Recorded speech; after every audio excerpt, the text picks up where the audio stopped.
From the newsroom at news.com.au.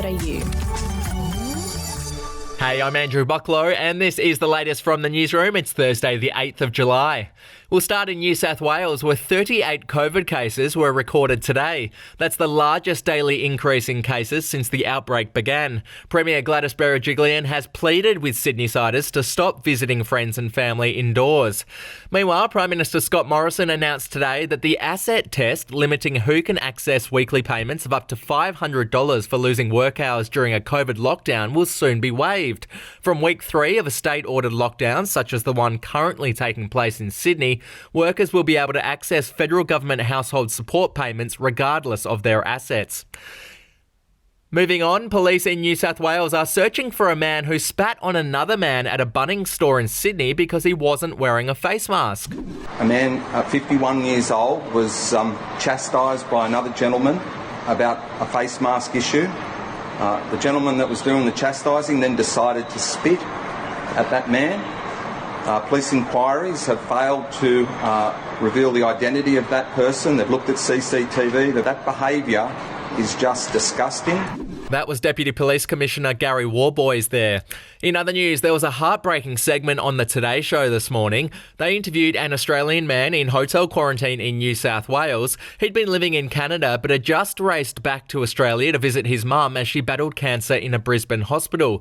Now, New South Wales had granted the man an exemption to leave, but Queensland Health had denied him entry into the state. Here's what happened live on air this morning. Anthony, I wish it was under better circumstances, my man, in talking to you. Firstly, how are you doing? How is your mum doing? G'day, Carl. Yeah, she passed away last night. So that was... oh, mate. We thought we might get another week out of that. So it's sort of the end of the road there.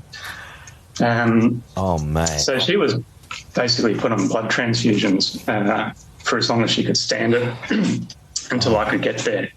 She was very upset that I couldn't get in there to see her. And that was really what she was hanging on for.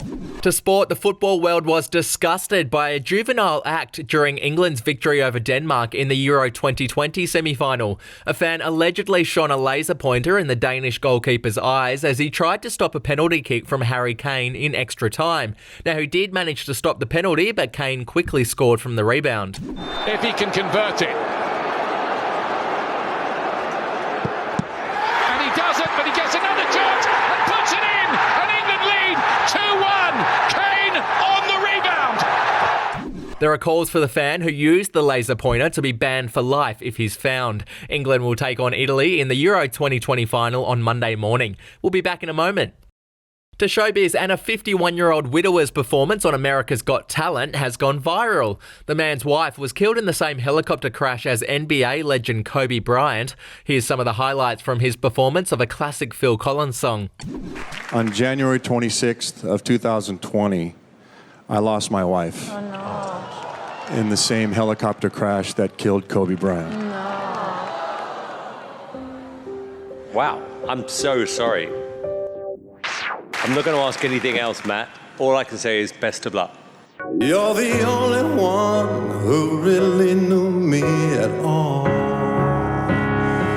Just take a look at me now. 'Cause there's just this empty space. There's nothing left here to remind me. Just a memory of your face. Take a look at me now. All of the judges agreed that the singer should go through to the next round of the competition. And finally, the salaries of some of the Marvel stars have been revealed. Chris Hemsworth was paid just $200,000 for the first Thor film, but apparently received $20 million for Thor Ragnarok. Oh, it's hard to say. Scarlett Johansson made $20 million for Black Widow, which will hit cinemas today. Robert Downey Jr. got $6 million for just 3 days of work on Spider-Man Homecoming, and he pocketed an incredible $100 million for Avengers Infinity War. Not bad. If you want news.com.au with fewer ads and member awards, get news.com.au premium today at news.com.au/premium membership. That's it from the newsroom. We'll be back with another update on Friday morning. Your headlines from news.com.au.